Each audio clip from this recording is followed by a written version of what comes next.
So crypto realized vol was stable to slightly higher. Bitcoin's sitting there in the sort of low 40s, but obviously Ethereum grinding up to in the low 50s. Most of the vol reset occurred after the FOMC in terms of implieds, and that eroded the positive carry that was available last week. So not quite as much carry available, down to around 5 vols in Bitcoin and a little bit over that in Ethereum. Now, I've got these new charts here that I've added. These are quite nice charts. What they do is they show us the high-low range. So it shows us the candle for all the past couple of weeks, 2-3 weeks of data. And what the dotted gray line shows us is the implied move based on the implied vol, basically, right? So we can get a sense for whether the high lows of the intraday range got anywhere near testing the implied move based on the vol, to get a sense of how easy it was to kind of stomach a short gamma position. You know, were you getting to break even or worse levels, or were you needing to kind of delta hedge or not, or were you comfortably inside the range implied by implied vols, and you know you're sitting there quite comfortably earning your carry, basically. So you can see here Bitcoin in the last week, I mean, it really, apart from that one day where it touched the top end of the band and then came back down, I mean, very little movement and getting nowhere really near the boundaries of the implied move there.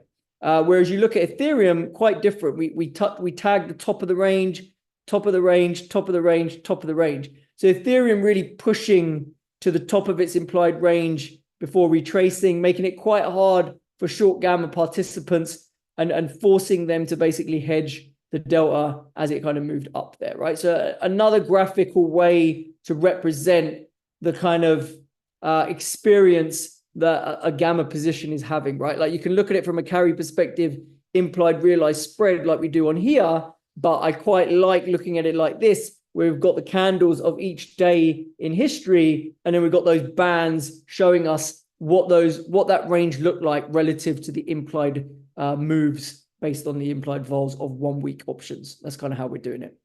Okay, now it's a fairly quiet, I really can't spell very well, can I? But it's a quiet macro week, only PCE on Friday. We do have some Fed speakers as well midweek, but you know that's the main data point. China's stimulus efforts, though, have been unleashed, probably going to steal the headlines this week and are creating waves in the commodity sector, and that is translating through to some commodity stocks as well, like metals and mining and stuff like that. So that seems to be the big story this week, really, that the market's cottoning onto. It's driving the Chinese equity market up dramatically, right? We've literally seen that thing up 10% in the last sort of 24, 48 hours. We'll see if it holds on to those levels, but certainly not the S&P driving the strength this week. It's hanging on to those levels, but it's not really driving the strength that's coming out of China right now. Okay, here we can see our term structures and what they've done week on week. A bit of a parallel kind of shift down. If we look from end of October onwards, we're down around 2 to 2.5 vols across the curve in Bitcoin. Front end down a little bit more at 4.5 vols. So you can see we've still got that stair step function where we've got that premium for the November bucket, that contains the election, and that's implying a forward vol elevation of about 15 points right now. And that equates to somewhere in the magnitude of a 10% move for the election. But I think in general, that move, if we do start to price in a positive outcome post-election and we rally before the election, that implied move is likely to get lower and lower, basically, as the market will see that as being priced in. So watch out for that. Ethereum curve down about 2 to 3 points in the front. You can see that in this blue line kind of dropping there after FOMC, but then the back end holding quite well, not actually seeing much decline at all in the back end on Ethereum, still remains quite well bid. Looking at the intra-week stuff, kind of the time series, what was going on there. As usual, the red line represents the weekly. So we can see the weekly vol did hit a low going into the weekend, bounced out of it a little bit, kind of settling in there, quite similar to the 1 month vol. Ethereum vol not really having that dip as spot was kind of breaking higher. And then skew wise, you can also see, so here you've got the skew. It was about 2-3 vols for the puts in the front end. Call vols have kind of ground a little bit higher. And as you can see, the put vols are kind of getting closer to neutral as well there in the short end. So generally, the spot rally taking out some put skew in the front and giving us a very small uptick in the call skew in the back as well, right? Similar sort of story we're seeing there in Ethereum skew time series. There you can see Ethereum weeklies did dip into the weekend as well. Actually, I was looking at the wrong chart there. So it's pretty much a mirror image of what we're seeing in Bitcoin. So following the same path, just trading at a bit of a 10 vol point spread to Bitcoin. You can see here term structure of skew. Another way of sort of showing this dynamic where we had a week ago, we had a steeper contango. We had the front end trading at like -2, -3, which is put premium. You had the back end trading at around +3. And then we've seen a bit of a flattening in the front there, turning into a bit of a stair step again, where you got pretty much zero skew out to October, late October. Then for the November bucket, we start to see call skew, and then that call skew maintained. So for me, that stair step that we've got here, if I highlight it, that stair step is effectively the market saying what it thinks about the election being a bullish or bearish catalyst, right? We've got no skew here out to there, and then we jump to a higher skew from here onwards, and that is around November time, and that is around the election, basically. So that is a clear indication that the crypto vol market still sees the election as a mildly bullish catalyst.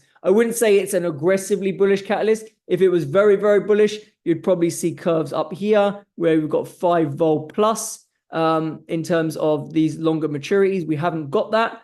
So whilst it is a bullish catalyst, it is a mildly bullish catalyst for now, is what the crypto vol market seems to be telling us. And it's a similar story in Ethereum here, basically, as well. Okay. And then looking at the relative value side between the two assets, what have we got here? We were trading at around 8 to 9 vols across the curve. We have seen a pop. So whilst the October bucket stayed about 9, we do see November 10 and up to 11, 11.5 in the back. So longer dated Ethereum vol catching a bid, that front end catching a little bit of a bid, as well as the realized has been about 10 vols over. We did see about a 10% bounce in the ETH Bitcoin spot cross rate. Some altcoin speculation coming in out of Asia as well. And that's driving a bit of strength in these altcoins. But we did see, as that vol has popped, we did see a little bit of vol selling come back in the front end, which is why October couldn't really rally that much, because the selling came in like 11th of Oct and end of Oct expiries, taking advantage of that little pop in Ethereum, selling straddles basically. And then the relative skew term structure is a bit noisy in terms of the shape, but if you look at it on the scale, it's -1 to +1. So it's not very dramatic, pretty flat term structure there. But if you go further out the curve, we are seeing a slight premium of about 1 vol point for Ethereum calls trading over Bitcoin calls. So suggesting that longer term, ETH still got a lot of catching up to do, and people don't mind paying a little bit extra for that Ethereum upside, basically. Hi everyone, thanks for making it to the end of the video. Remember, this is just a little taster of what we do at Options Insight. To get access to all our research, including my in-depth vol market insights, flows and positioning report, and my portfolio trades, and a whole lot more, you can sign up for a free 1-month trial at options-insight.com. I'll see you soon.